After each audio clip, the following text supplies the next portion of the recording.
Welcome to a new video. I hope you had a great weekend. Let's take a look at some news stories, shall we? The first story is called, How He Ended Up Buying a New Shed.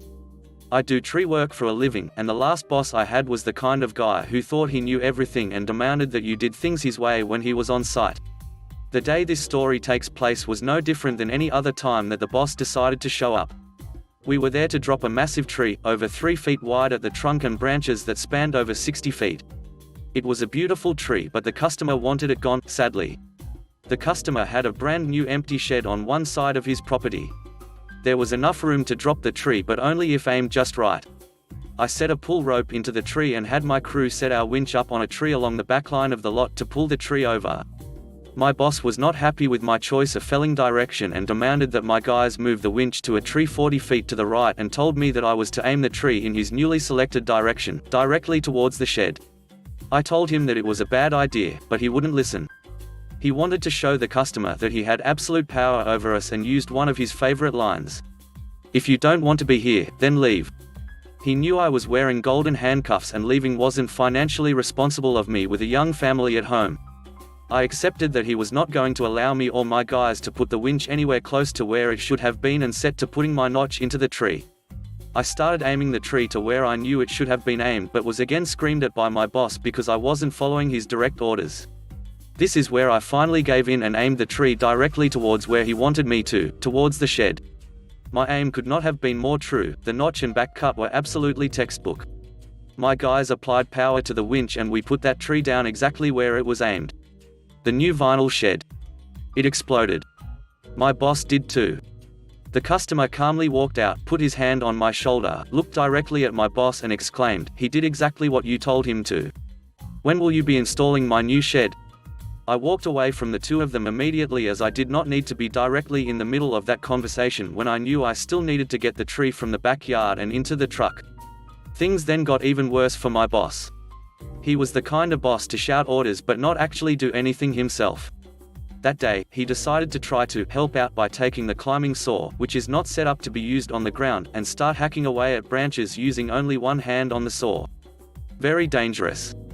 We all knew that we would get screamed at if we said anything to him, so we did our best to stay clear of the whirling dervish and do what we could at a safe distance.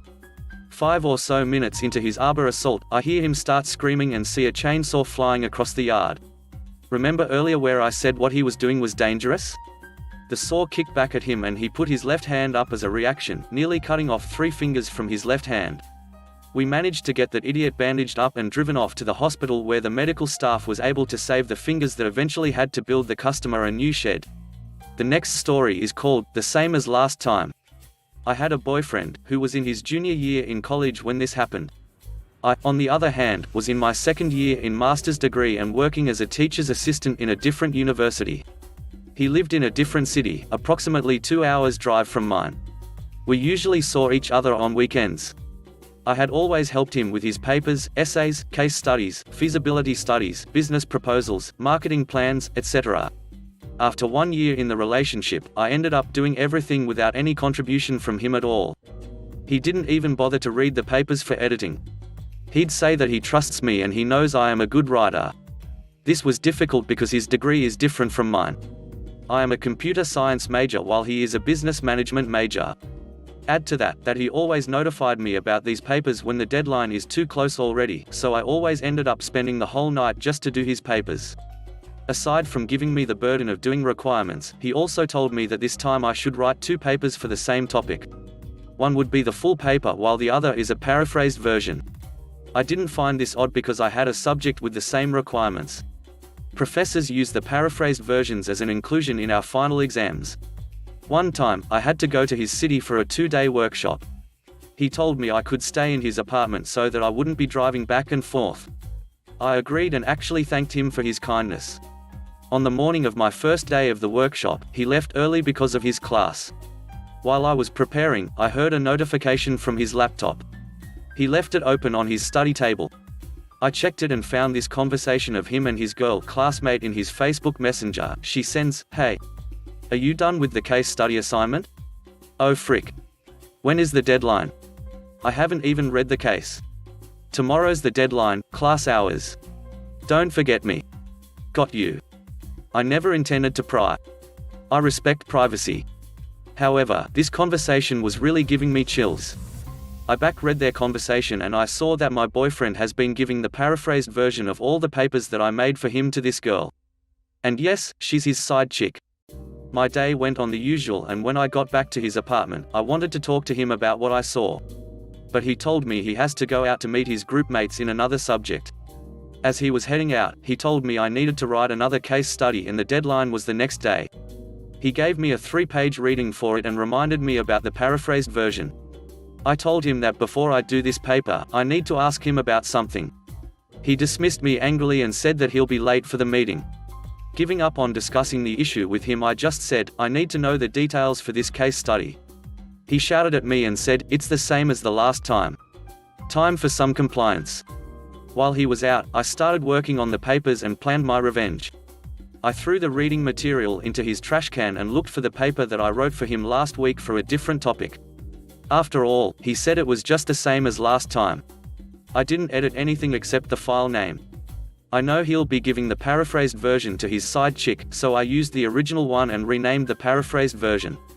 I sent it to his email and told him I have an emergency in my apartment and that I will be going home that night. I lied. I packed my bag and went to a hotel for the night. The next day, I went to my workshop, turned off my phone and went on with my day. As I was driving back to my city, I opened my phone and saw that he left me a ton of messages and missed calls. I knew my plan worked. I called him and asked what was the matter. Hey. What's up? The paper. It was from last week's topic. Are you sure you checked the correct email that I sent you?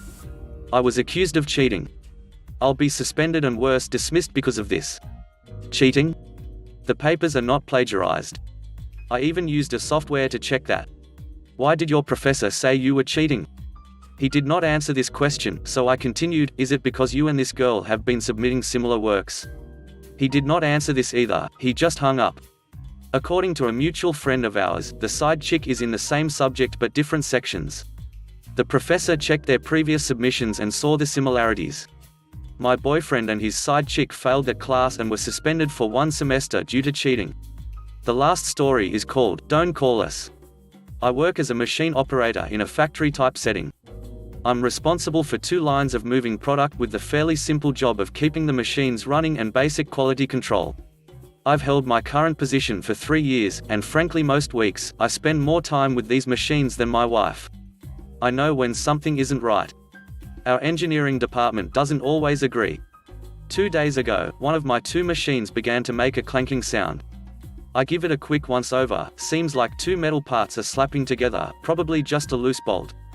I grab a radio and call for an engineer. It was one of the newer ones, fresh out of school. He listens to it run for a few minutes and said, it's running fine. Why did you call me out here? Don't you hear that noise? It's fine. It always sounds like that. He makes a note in his log and leaves. The machine is still operational and my shift ends in 20 minutes, so I let it go.